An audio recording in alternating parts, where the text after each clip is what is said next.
buzz bombs did a tremendous amount of damage. They were called doodle bugs or buzz bombs.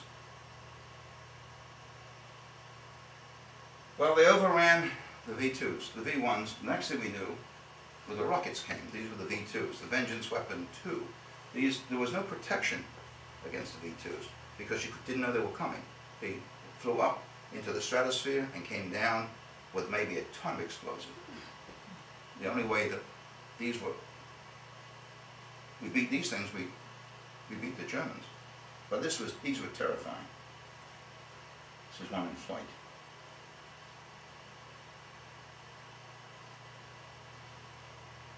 You had to queue up, as I said, for everything. My mother got sick, and I was 9 or 10, and I used to go and queue up for her before school.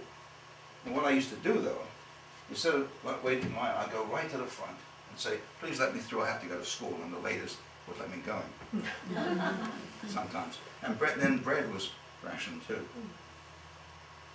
Fortunately, D-Day came. The Allies invaded France. I still remember those. We saw these thousands of airplanes flying over. It was a happy day. This shows pictures of Americans and Russians meeting at the Elbe River. We were delirious with joy. The war ended. Everybody, we had block parties everywhere. There were fires on the bombed sites. The people would rip out doors and flooring and set fire to them. We had these big, big celebrations. I still remember this clearly. The lights came on. Of course, we'd have blackouts all this time. And all of a sudden, the lights came on, and it was unbelievable. This is part of the crowds watching a parade in Parliament Square. My brother Toby came back. My brother Norman, who was in the Navy, came back also. Well, the war ended. I came back home. I went to school, I finished school, went to work. My brother Toby decided to emigrate to the United States in 1953. Met a girl in New York who lived in Baltimore and settled in Baltimore. He invited us to come and visit. So my mother and my sister and I came for a 5-month visit in 1956. Don't tell anybody, but I'm still here. I got an immigrant's visa, Hetty got an immigrant's visa, so we could stay, but my mother had to go home because she came as a tourist. She sold all of her goods and chattels, and about a year later joined us again. This was very exciting to come to America. This was the land of our dreams. Well, I lived here, I got married in 1969, Ellen was born to my first wife. This was Ellen at the time. Ellen's mother died in 1982. In 1983, I got an application for Ellen to go to camp. I said, Ellen, I'm going to England. I haven't been to England for 17 years. Would you like to go with me? She said, no. I said, go to camp. Fine. I'm going to London.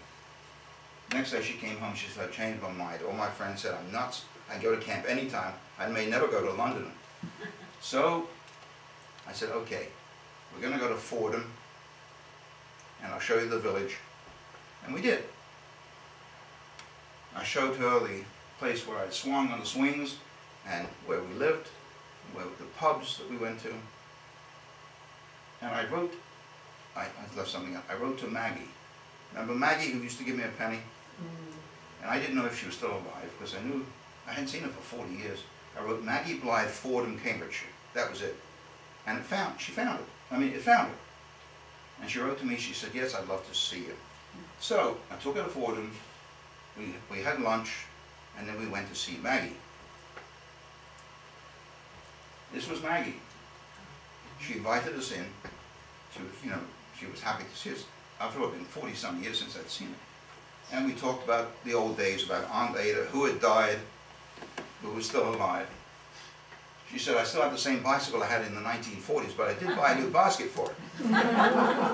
She was 83, or thereabouts, and she was still doing errands for the old people.